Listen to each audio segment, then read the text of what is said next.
This lecture is important as it connects different topics of electronic devices to analog electronics. Basically, it is important for those students who have to study both the subjects, as in this lecture we will talk about few parameters which are present in both analog electronics and electronic devices. We have already discussed BJT operating regions like active region, saturation region, cutoff and reverse active region, which are based on biasing of collector and emitter junction. Now we will talk about BJT configuration. Configuration of BJT are defined on the basis of how the input and output networks are made. The shown BJT is acting as a two-port device. Now this is the table representing input and output terminals of different BJT configurations. For reference, we will consider the first case, which is common base configuration. Now we will convert this diagram to actual configuration representing how base collector and emitter terminal are connected. It is easy to remember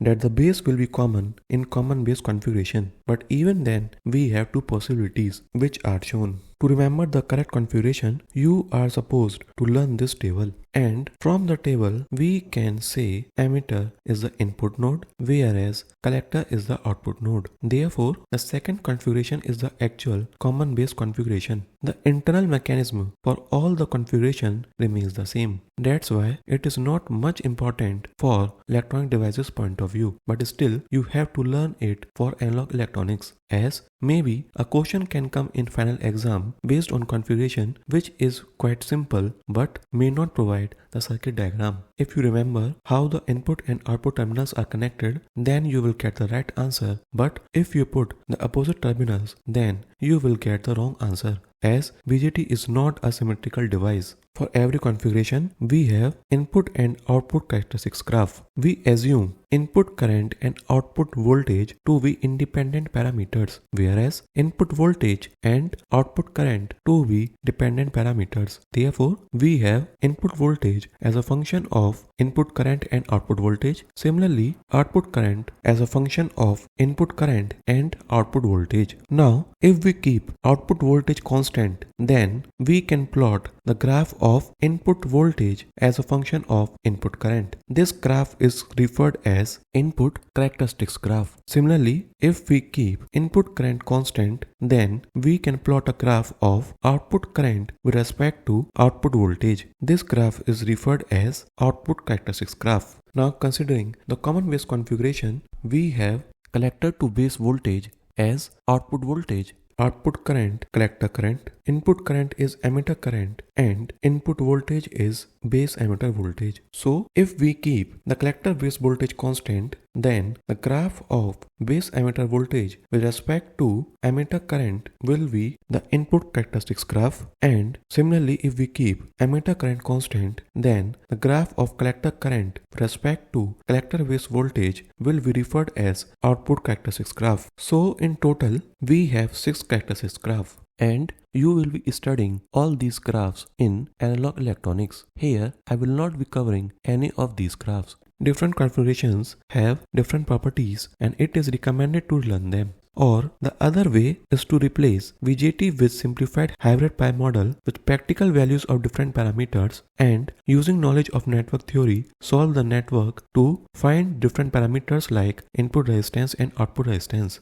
So after solving the resultant circuit for different configurations, we can compare the different parameters like input and output resistance. But it is going to take a lot of time if you are solving these circuits in the final exam. So it is better if you learn them. However, it is recommended to write these points in the short notes of analog electronics, not in electronic devices. Anyways, we move to our next topic, which is current gain parameters, which are actually based on BJT configurations we just discussed. This topic is very important for both analog electronics as well as electronic devices. First is common base current gain. DC common base current gain is equal to modulus of collector current divided by emitter current. Its expression will come out like this if we consider the generation current, but we are more interested in its differential value. Therefore, differential or small signal common base current gain is equal to partial differential of collector current with respect to emitter current, which will finally come out like this. Remember that we are always considering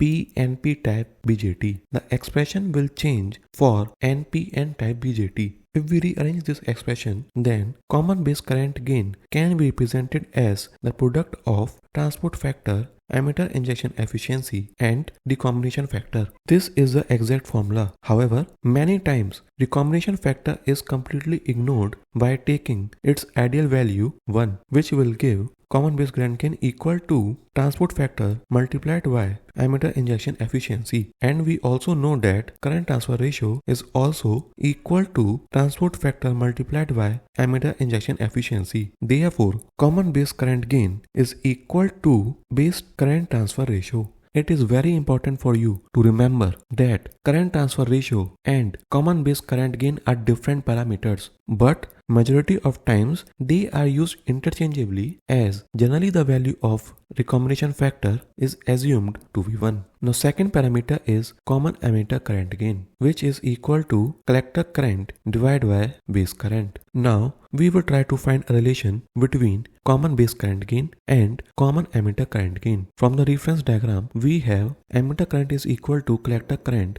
plus base current. By simple calculation and substitution, we get common emitter current gain equal to common base current gain divided by 1 minus common base current gain. This relation is valid for both DC and AC current analysis. Similarly, we can write common base current gain in terms of common emitter current gain. Again, the symbol for transport factor and common emitter current gain may look similar, but they are very different parameters. Common emitter current gain is considered to be the most important parameter of BJT, which describes its efficiency. It is the measure of the ability of the transistor to act as an amplifier. A transistor with large common emitter current gain will behave as an excellent amplifier. Therefore, for a good transistor, common emitter current gain should reach infinity, which further implies that common base current gain should approach to 1. The third and the last parameter is common collector current gain, which is equal to emitter current divided by base current. As we know that collector current plus base current is equal to emitter current, by replacing the emitter current, we get the relationship between common collector current gain and common emitter current gain. Similarly, we can find the relationship between common collector current gain and common base current gain. I don't know if you have observed or not, but the current gain parameters are always equal to the output current divided by the input current. So, if you remember input and output terminals, then it will be easy for you to remember current gain parameters for different configurations.